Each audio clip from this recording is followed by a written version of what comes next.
I've got a couple of things to discuss in today's video. Um, Steve Garcia said some stuff at the media day today that I don't agree with at all. Um, the Apex cards we have to deal with for the next 2 weeks until we get bangers, and Cyril Gahn being a crybaby. So, starting off, Steve Garcia in today's media day talked about how Volkanovski is very inactive and how he's too busy doing his Cooking with Volk YouTube channel and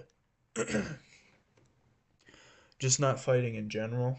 Um, First of all, you have a fight coming up with David Onama. I don't know if you think you're already in title contention, but you're not. The featherweight division is absolutely stacked. David Onama is a very tough opponent to go against here.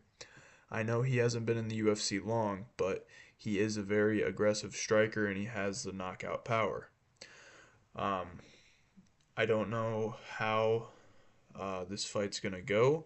Right now, I'm leaning towards David Onama, but worry about yourself. Stop worrying about Volk. He's about to retire. You know this. You should know this. Keeping up with the news in your division, I would think, but maybe you don't. Volk wanted to fight by the end of the year. Um, Trying to figure out an opponent for him was a little tough because we got Lerone Murphy. A lot of people don't want to see Lopez Volk too, so that's out of the question. Um, you got some other names in there. I'm thinking it's gonna be Lerone Murphy though. So Volkanovski wanted to fight by the end of the year. He thought he was going to fight by the end of the year. Um, so take it up with the UFC. This isn't a Volkanovski thing. This is a UFC thing. It sounded like, from the way he was talking, that he had a fight booked already, and the UFC wanted to cancel that. So I'm assuming he's going to fight in February now for the Australia card. I'm sure they're going to put it on there for his retirement fight. I don't think Volkanovski. Um, I don't think they want they want to show some respect to Volkanovski. Finally, um, but you're just pipe down, okay? There's a lot of people in your way, so you just focus on um, David Onama this weekend, Steve Garcia, okay? You got you got a ways to go, all right? There's a lot of good competitors in your league. So just relax. Not Volkanovski's fault at all. UFC's fault. Okay. Um. Now for the next coming 2 weeks, we have to deal with UFC um two Apex cards. Um. Not not ideal. Not ideal at all. Um. Not.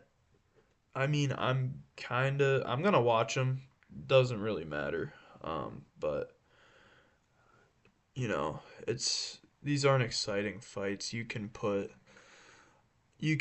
other people on a fight night. Like, the only reason Gabriel Bonfim is even a name right now is because he robbed Stephen Thompson of a win. So, um, and then of course this weekend we have David Onama versus Steve Garcia.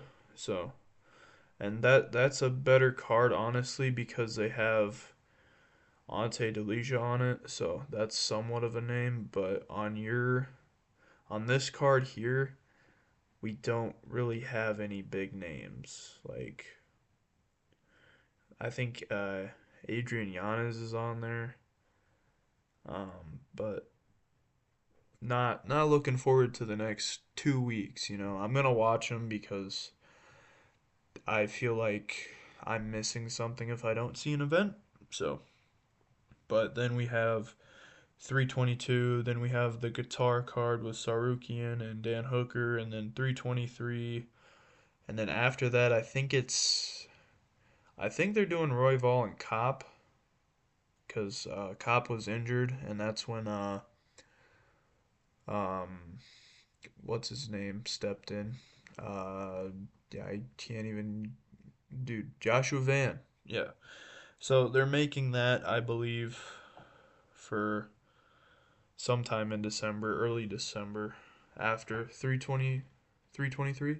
But this kind of is going to be kind of dog shit for the next 2 weeks. So I'm going to watch it. There could be some crazy knockouts. Not a lot of known names on there, so we could see some wars, but it's going to suck for the most part, you know. Um not not really looking forward to it at all. Like you can do like I listened to Lucas Tracy today, and he had or it might have been, who's the other guy? Um, dude, bedtime. Nah, no disrespect, but um, I'm just slacking. But he brought up the fact that you moved, or the UFC moved. What was it? Benoit Saint Denis and Benil Dariush down to the prelims. Like, throw something like that on here. You know, that'd be great. But you know, the UFC just wants to make shit cards because they're lazy. It sucks, but you know, it is what it is. You got to deal with Apex sometimes. So, um, now for the crybaby, Cyril Gahn. So this guy, according to a Instagram page, let me see if I can pull it up real quick. Um, he's upset with Cyril Gahn is upset with Tom Aspinall. Can you believe it? I can, with all the BS going on right now. Cyril Gahn has criticized Tom Aspinall for stopping the fight after an eye poke, and this is via Combat Forever. So everything in here might not be 100% correct.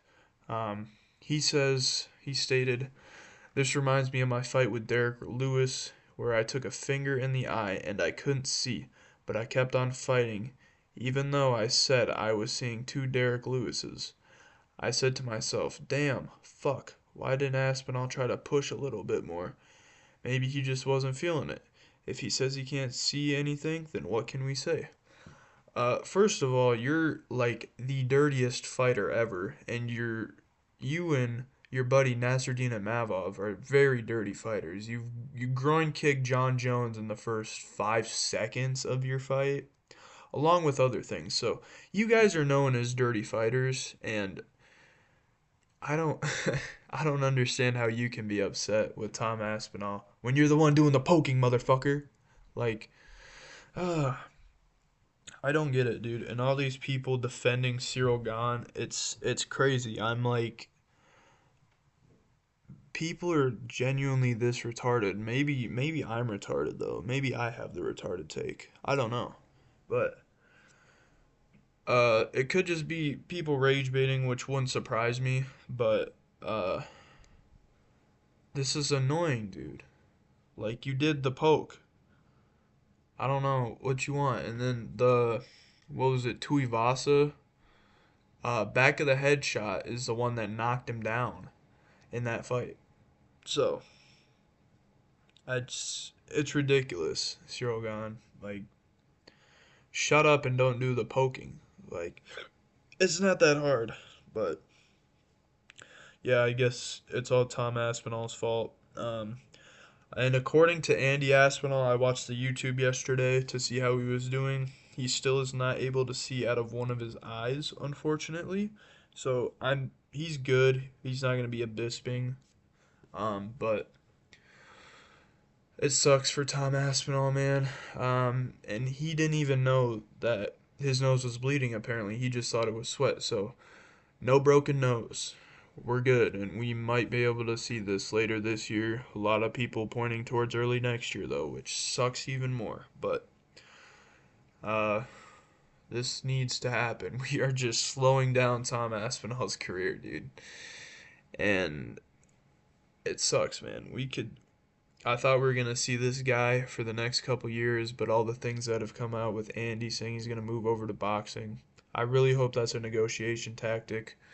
But I know they don't like Tom, so They probably could care less at this point, especially after this scenario. Dana White thinks that Tom Aspinall just quit. But what the hell does he know? He doesn't even pay attention half the time to what he's doing. What's the question? What'd you say? I didn't hear you.